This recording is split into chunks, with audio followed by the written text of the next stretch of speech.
سورہ طٰہٰ کا ترجمہ اور تفسیر ہم سن رہے تھے۔ اعوذ باللہ من الشیطان الرجیم، بسم اللہ الرحمن الرحیم۔ قالوا لن نبرح علیہ عاکفین حتی یرجع الینا موسیٰ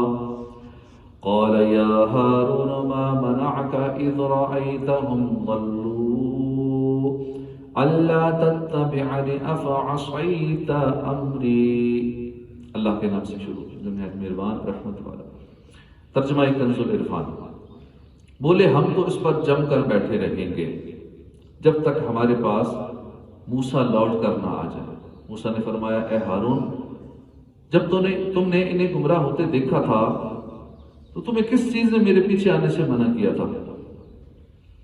موسیٰ علیہ السلام نے ان سے فرمایا کہ کس چیز نے میرے پیچھے آنے سے منع کیا تھا؟ کیا تم نے میرا حکم نہ مانا؟ اس آیت اور اس کے بعد والی دو آیت کا خلاصہ یہ ہے کہ حضرت ہارون علیہ السلام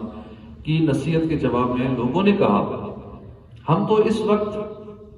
تک بچڑے کی پوجا کرنے پر قائم رہیں گے اور آپ کی بات نہ مانیں گے جب تک ہمارے پاس موسیٰ علیہ السلام لوٹ کر نہ آ جائے، اور ہم دیکھ لیں کہ وہ بھی ہماری طرح اس کی پوجا کرتے ہیں یا نہیں کرتے، اور کیا سامری نے سچ کہا یا نہیں کہا۔ اس پر حضرت ہارون علیہ السلام ان سے علادہ ہو گئے اور ان کے ساتھ 12,000 وہ لوگ بھی جدا ہو گئے جنہوں نے بچڑے کی پوجا نہ کی تھی۔ جب حضرت موسیٰ علیہ السلام واپس تشریف لائے تو آپ نے ان لوگوں کے شور مچانے اور باجے بجانے کی آوازیں سنی جو بچڑے کے گرد ناچ رہے تھے۔ تب آپ نے اپنے ہمراہ 70 لوگوں سے فرمایا یہ فتنے کی آواز ہے۔ جب قریب پہنچے اور حضرت ہارون علیہ السلام کو دیکھا تو اپنی فطری دینی غیرت سے جوش میں آ کر ان کے سر کے بال دائیں ہاتھ اور داڑھی بائیں ہاتھ میں پکڑ لی۔ فرمایا ہارون، جب تم نے انہیں گمراہ ہوتے دیکھا تھا تو تمہیں کس چیز نے میرے پیچھے آ کر مجھے خبر دینے سے منع کیا تھا؟ اور جب انہوں نے تمہاری بات نہ مانی تھی تو تم مجھ سے کیوں نہیں آ ملے تاکہ تمہارا ان سے جدا ہونا بھی ان کے حق میں ایک سرزنش ہوتی؟ کیا تم نے میرا حکم نہ مانا؟ قال یا ابن ام لا تأخذ بلحیتی ولا برأسی انی خشیت ان تقول فرقت بین بنی اسرائیل ولم ترقب قولی۔ ہارون نے کہا اے میری ماں کے بیٹے، میری داڑھی اور میرے سر کے بال نہ پکڑو، بے شک مجھے ڈر تھا کہ تم کہو گے کہ ہارون تم نے بنی اسرائیل میں تفرقہ ڈال دیا اور تم نے میری بات کا انتظار نہ کیا۔ حضرت ہارون علیہ السلام نے حضرت موسیٰ علیہ السلام سے کہا اے میری ماں کے بیٹے، میری داڑھی اور میرے سر کے بال نہ پکڑو، بے شک مجھے ڈر تھا کہ اگر میں انہیں چھوڑ کر آپ کے پیچھے چلا گیا تو یہ گروہوں میں تقسیم ہو جائیں گے، ایک دوسرے سے لڑیں گے، اور یہ دیکھ کر آپ کہیں گے کہ ہارون تم نے بنی اسرائیل میں تفرقہ ڈال دیا اور ان کے بارے میں تم نے میرے حکم کا انتظار نہ کیا۔ قال فما خطبک یا سامری، موسیٰ نے کہا اب تیرا کیا حال ہے سامری؟ قال بصرت بما لم يبصر به فقبضت قبضة من اثر الرسول فتبذتها وكذلك سولت لي نفسي۔ بولا میں نے وہ دیکھا جو لوگوں نے نہ دیکھا، تو ایک مٹھی بھر لی فرشتے کے نشان سے، پھر اسے ڈال دیا اور میرے جی کو یہی بھلا لگا۔ فما خطبک یا سامری، اے سامری تو تیرا کیا حال ہے؟ اس آیت اور اس کے بعد والی آیت کا خلاصہ یہ ہے کہ حضرت ہارون علیہ السلام کا جواب سن کر حضرت موسیٰ علیہ السلام سامری کی طرف متوجہ ہوئے۔ فرمایا سامری تو نے ایسا کیوں کیا؟ اس کی وجہ بتا۔ سامری نے کہا میں نے وہ دیکھا جو بنی اسرائیل کے لوگوں نے نہ دیکھا۔ حضرت موسیٰ علیہ السلام نے فرمایا تو نے کیا دیکھا؟ اس نے کہا میں نے حضرت جبرائیل علیہ السلام کو دیکھا اور انہیں پہچان لیا۔ وہ زندگی کے گھوڑے پر سوار تھے۔ اس وقت میرے دل میں یہ بات آئی کہ میں ان کے گھوڑے کے نشان قدم کی خاک لے لوں، تو میں نے وہاں سے ایک مٹھی بھر لی، پھر اسے اس بچڑے میں ڈال دیا جو میں نے بنایا تھا، اور میرے نفس نے مجھے یہی اچھا کر کے دکھایا، اور یہ فعل میں نے اپنی ہی نفسانی خواہش کی وجہ سے کیا، کوئی دوسرا اس کا باعث اور محرک نہ تھا۔ قال فاذهب فإن لك في الحياة أن تقول لا مساس وَإِنَّ لَكَ مَوْعِدًا لَّن تُخْلَفَهُ وَانظُرْ إِلَىٰ إِلَٰهِكَ الَّذِي ظَلْتَ عَلَيْهِ عَاكِفًا لَنُحَرِّقَنَّهُ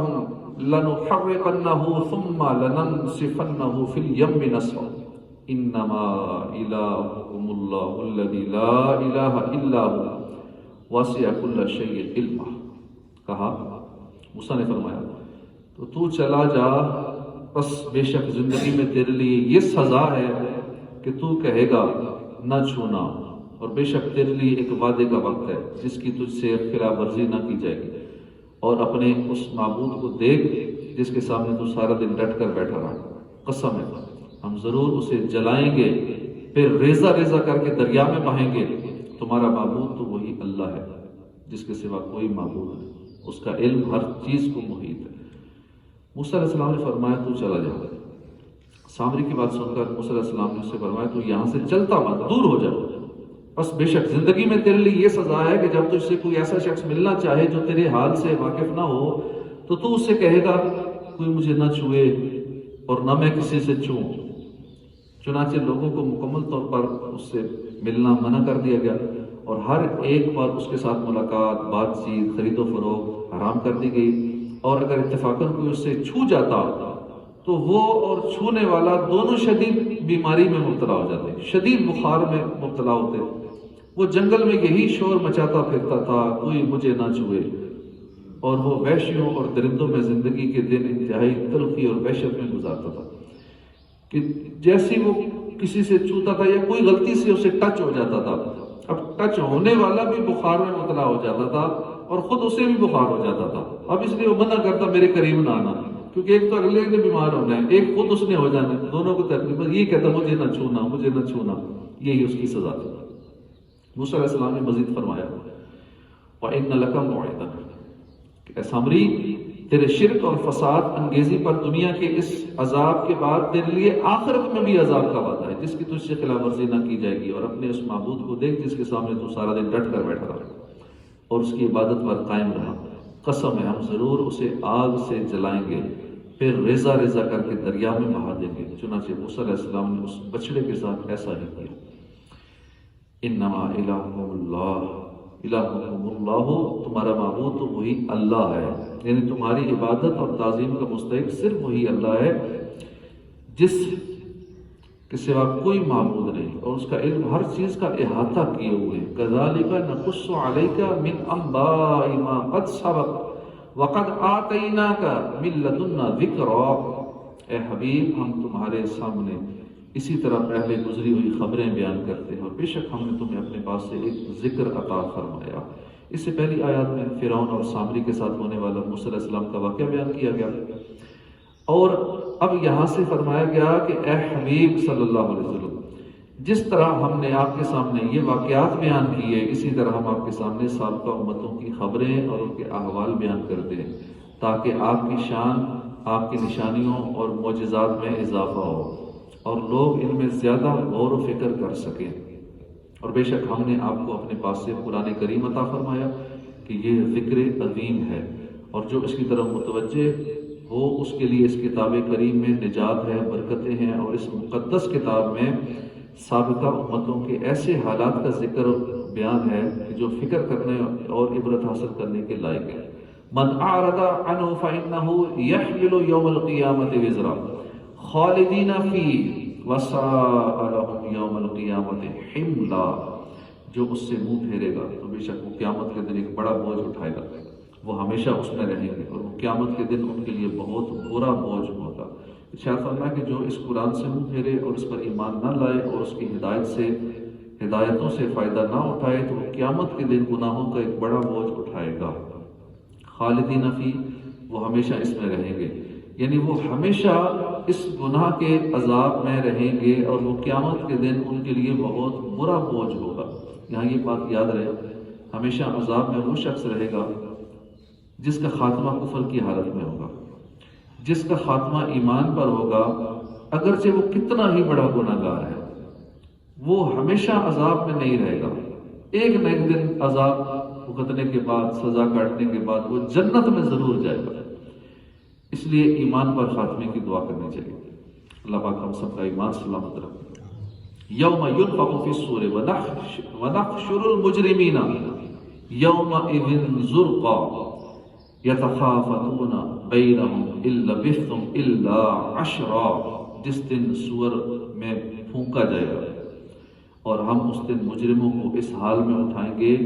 کہ ان کی آنکھیں نیلی ہوں گی، وہ آپس میں آہستہ آہستہ باتیں کریں گے کہ تم دنیا میں صرف 10 رات رہے ہو، آپس میں کہیں گے صرف 10 راتیں دنیا میں رہے ہو، حالانکہ کوئی 100 سال رہا، اور پہلے لوگوں کی عمریں اور زیادہ ہوتی تھی، 500 سال 1000 سال بھی لوگ زندہ رہتے تھے، وہ بھی یہی کہیں گے بس یہ صرف 10 دن رہے دنیا میں، اتنی مختصر سی۔ ابھی بھی ہم غور کریں جو پچھلی زندگی کئیوں کی 70 سال گزری، 60 سال گزری، 40 سال گزری، تو ایسے لگتا ہے بس یہ کل کی بات ہے، ابھی تو پیدا ہوئے تھے تو یہ جوانی گزری اور بس اینڈ ہو گیا، بڑھاپا آ گیا، پھر آگے قبر، مرتے وقت بھی یہ کنڈیشن ہوگی، جب روح نکل رہی ہوگی پھر میں تو دنیا میں تھوڑا سا عرصہ رہا، تو وہاں بھی یہ آپس میں باتیں کریں گے کہ صرف 10 رات رہے دنیا میں۔ یوم ینفخ فی الصور، جس سے سور میں پھونکا جائے گا، ارشاد فرمایا کہ اے حبیب صلی اللہ علیہ وسلم آپ انہیں کو ہم کو وہ دن یاد دلائیں کہ جس دن لوگوں کو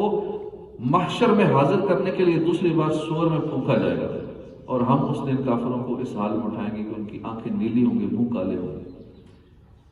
یتخافتون بینہم، وہ آپس میں آہستہ آہستہ باتیں کریں گے۔ آخرت کی ہولناکیاں اور خوفناک مناظر دیکھ کر کفار کو دنیا میں زندگی کی مدت بہت قلیل معلوم ہوگی، کیونکہ آخرت کی ہولناکیاں اتنی لمبی ہیں، 50,000 سال کا تو ایک دن ہوگا، اور بہت سارے معاملات جو پریشان کن حالات ہوں گے، نفسا نفسی کا عالم ہوگا، اور خوفناک قسم کے مناظر ہوں گے، وہ سارا کچھ دیکھ کے دنیا کی زندگی بالکل تھوڑی سی لگے گی، ہم تو دنیا میں بہت تھوڑا سا ہے، اور آہستہ آہستہ باتیں کریں گے، کیونکہ اتنی ٹینشن میں ہوں گے، اتنے گھبرائے ہوں گے، ایسے خوف ہراس میں مبتلا ہوں گے، آہستہ آہستہ باتیں کریں گے، کہیں گے ہم تو دنیا میں زیادہ سے نہیں رہے، ہم صرف 10 راتیں دنیا میں رہے، نحن اعلم بما یقولون اذ یقول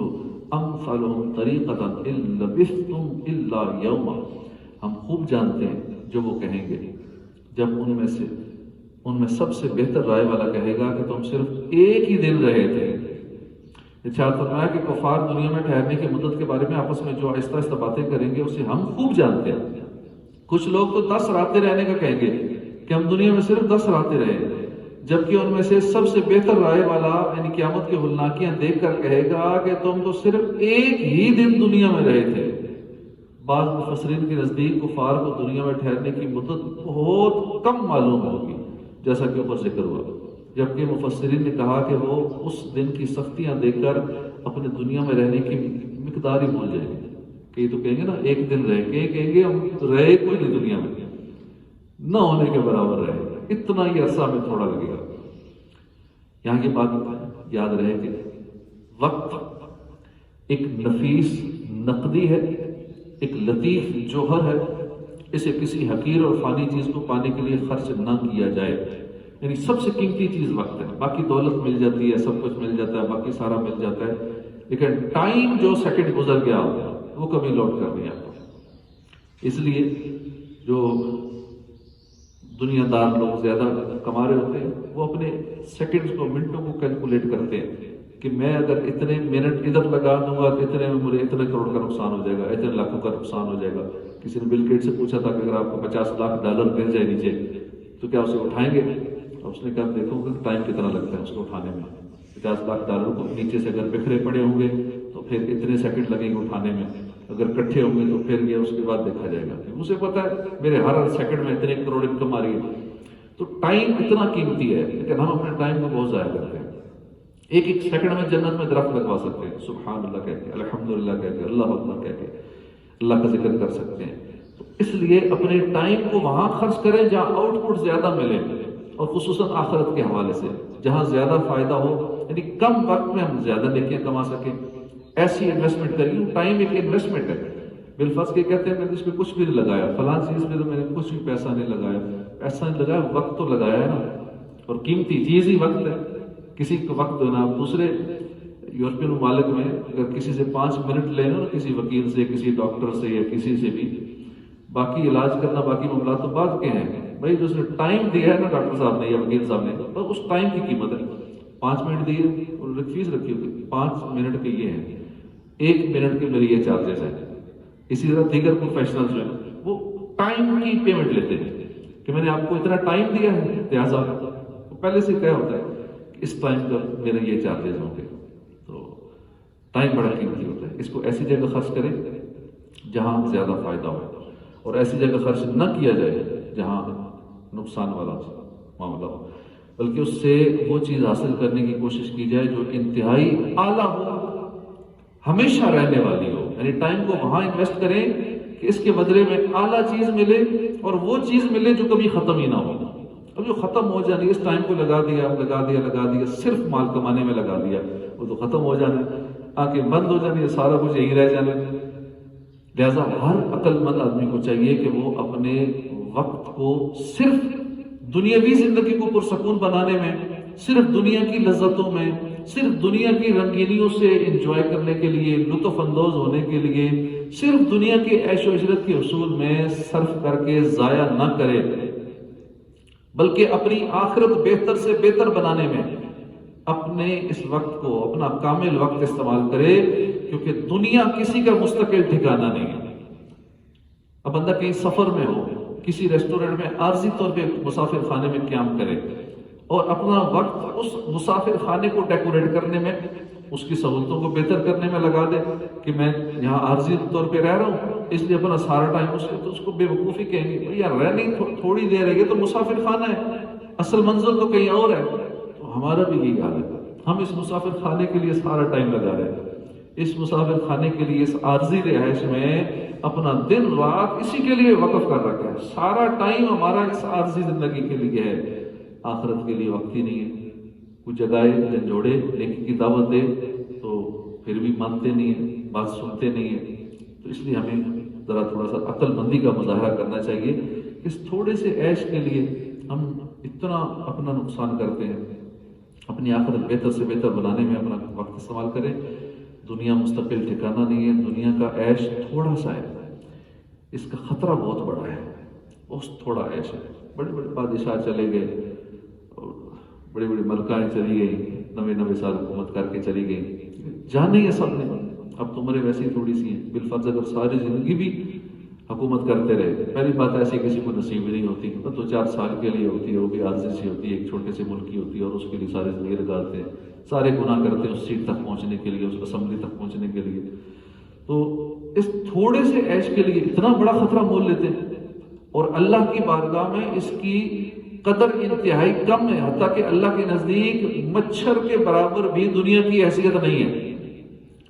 اب جس چیز کی حیثیت مچھر کے برابر بھی نہیں ہے، ہم اسی کو اہمیت دے رہے ہیں، ہم نے اسی کے لیے سارا کچھ وقت کر رکھا ہے، اپنا سارا ٹائم اسی کو دے رہے ہیں جس کی حیثیت ہی کوئی نہیں ہے، مچھر کے برابر بھی نہیں ہے، مچھر کے پر کے برابر بھی نہیں ہے۔ دنیا کے دھوکے میں مبتلا ہو کر اپنی اخروی زندگی کو عذاب میں ڈال دینا،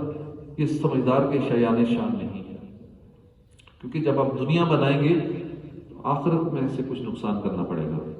جب آخرت بنائیں گے تو پھر دنیا کا کچھ نقصان کرنا پڑے گا۔ تو عقل مند وہی ہے جو دنیا کا نقصان برداشت کر لے، آخرت کا نقصان برداشت نہ کرے۔ دنیا کے بارے میں امام غزالی فرماتے ہیں،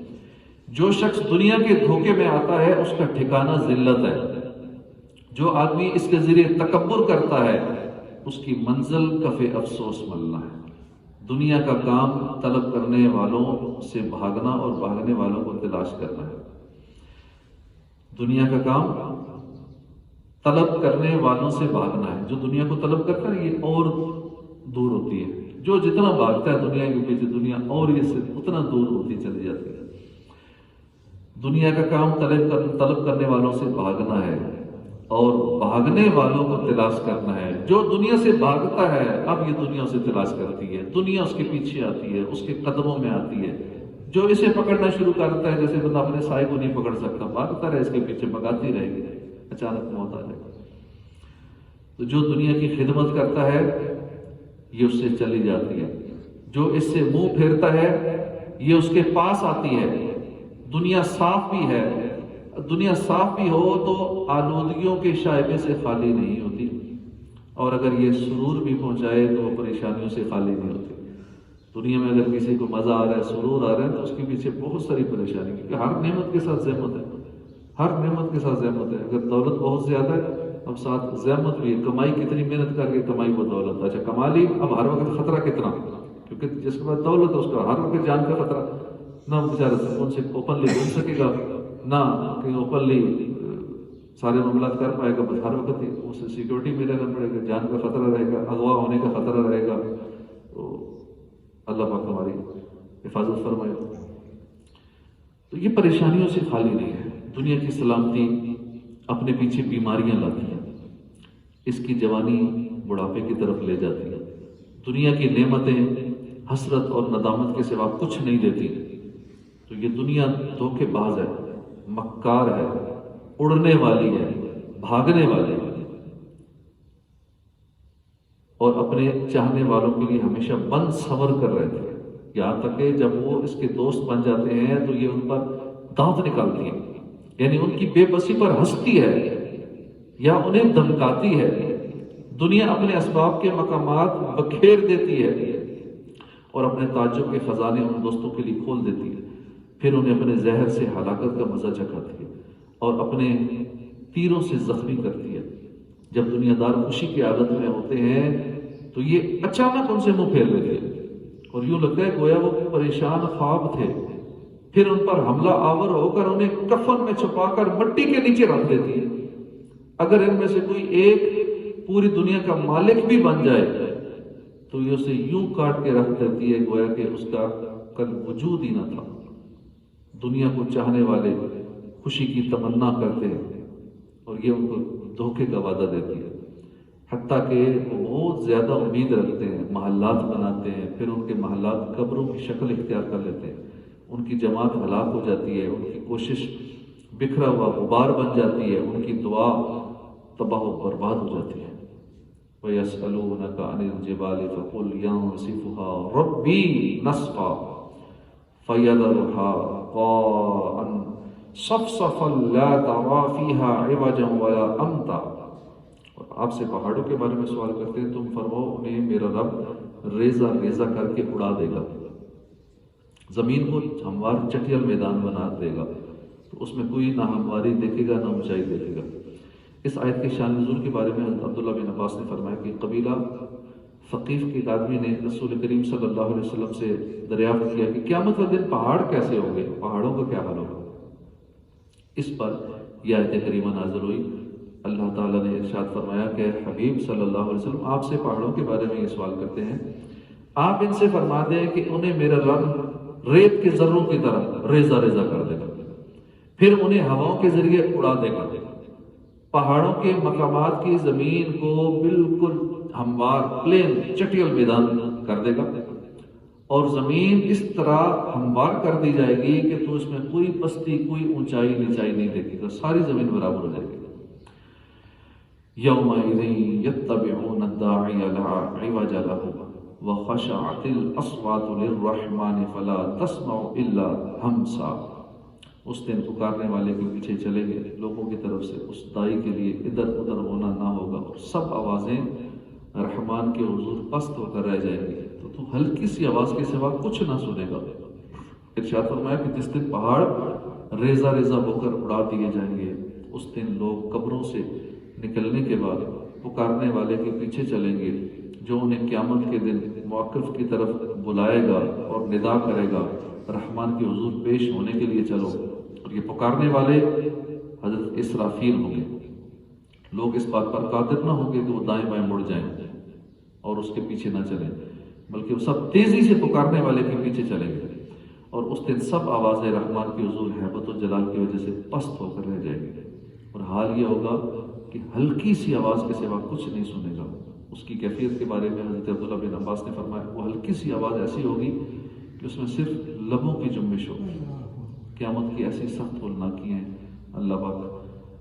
محبوب کی شفاعت نصیب فرمائے. آمین بجاہ النبی الامین صلی اللہ تعالی علیہ وآلہ وسلم.